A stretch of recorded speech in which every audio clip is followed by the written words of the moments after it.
Bəli, davam edirik. Bu ilin ilk 6 ayında hava nəqliyyatı üzrə gömrük xətti boyunca aşkar olunan qanun pozuntularının sayı artıb. Dövlət Gömrük Komitəsinin məlumatına görə həmin dövrdə 1234 inzibati xəta və 54 cinayət faktı müəyyən edilib. Ölkəyə milyonlarla dəyərində valyuta, zərgərlik məmulatı, dərman preparatları və digər məhsulların qanunsuz keçirilməsinin qarşısı alınıb. Xüsusilə 1300 karatdan çox brilyant və 100 minlərlə dollar dəyərində vəsaitin aşkarlanması diqqət çəkib və jurnalistlərə həmçinin hava limanındakı gömrük prosesləri, malların və poçt göndərişlərinin nəzarət mexanizmi, eləcə də yaşıl və qırmızı kanalların iş prinsipi əyani şəkildə nümayiş etdirilib və mediatur çərçivəsində gömrük işində tətbiq olunan yeni texnologiyalar və logistika imkanları barədə də ətraflı məlumatlar verilib. İzləyək.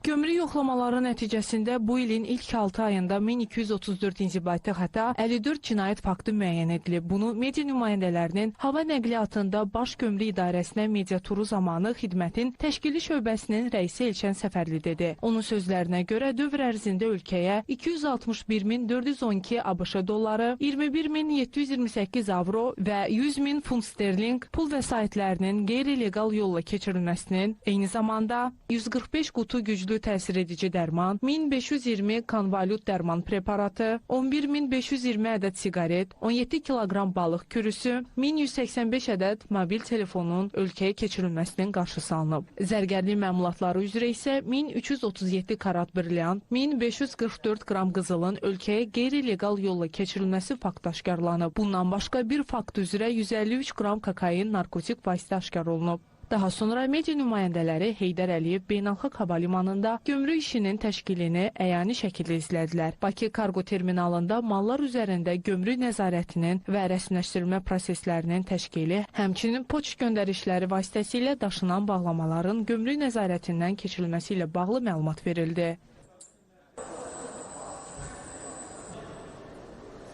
Bura logistika mərkəzi gömrük postudur. Ölkəyə hava daşımaları vasitəsilə ixal, ixrac olunan və tranzit daşınan yüklərin gömrük rəsmiləşdirilməsi mərkəzidir. Burada bütün növ yüklər var.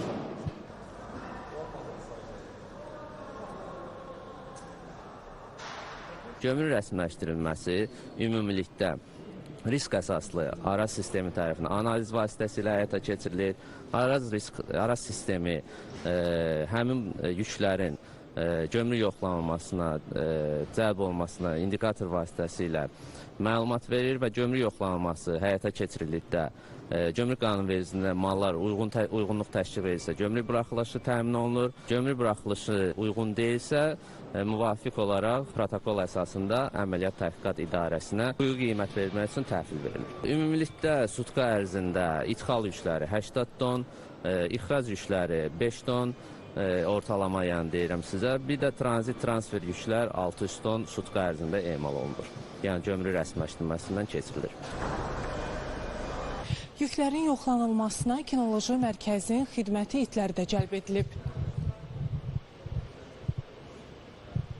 Texniki olaraq aşkarlanması mümkün olmayan qanun pozuntularını məhz bu xidməti heyvanlar asanlıqla aşkar edə bilir.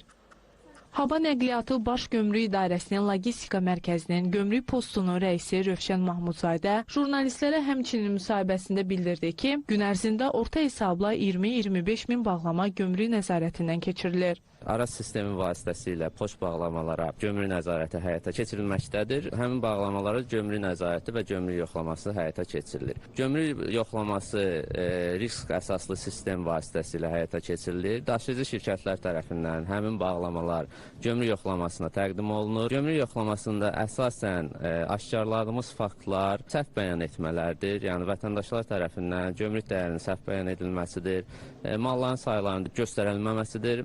Bu da gömrük yoxlaması zamanı həmin malların, həmin bağlamaların gömrük buraxışının dayandırılmasıdır.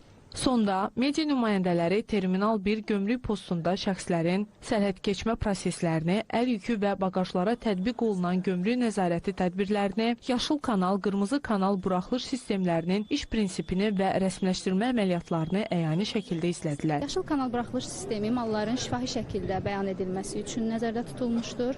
Yaşıl kanal buraxılış sisteminə daxil olan vətəndaş, əgər yaşıl kanala daxil olursa, bu o deməkdir ki, vətəndaşın əl yükündə şəkildə və müşahidə olunan baqajında gömrük orqanına yazılı şəkildə bəyan ediləsi mal yoxdur, yəni şifahi şəkildə bəyan edir.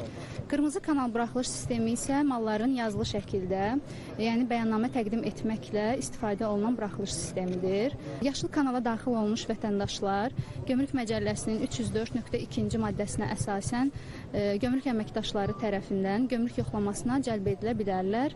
Yəni yaşıl kanala daxil olubsa, yəni o demək deyil qırmızı kanala dəvət oluna bilməz. Lakin bunun üçün də həmin vətəndaşlar Gömrük Məcəlləsinin 60-cı və 61-ci maddələrinə uyğun olaraq sorğu-sual edilirlər və onlardan şəxsiyyətini təsdiq edən sənədlər, səyahətin marşrutu və o cümlədən üzərlərində hər hansı bir malın olub-olmaması barədə sorğu-sual olunur. Əgər burada şübhəli bir hal aşkarlanırsa və yaxud da risk qrupuna daxil olan bir marşrutla gəlibsə, o zaman vətəndaşlar qırmızı kanala dəvət olunurlar və orada onlara yoxlama keçirilir. Qeyd edək ki, mediatur gömrük sistemində reallaşdırılan islahatlar, tətbiq edilən yeniliklər və təkmilləşdirilmələr, həmçinin hava nəqliyyatında gömrük işinin təşkili ilə bağlı media nümayəndələrinin məlumatlandırılması məqsədi ilə keçirildi.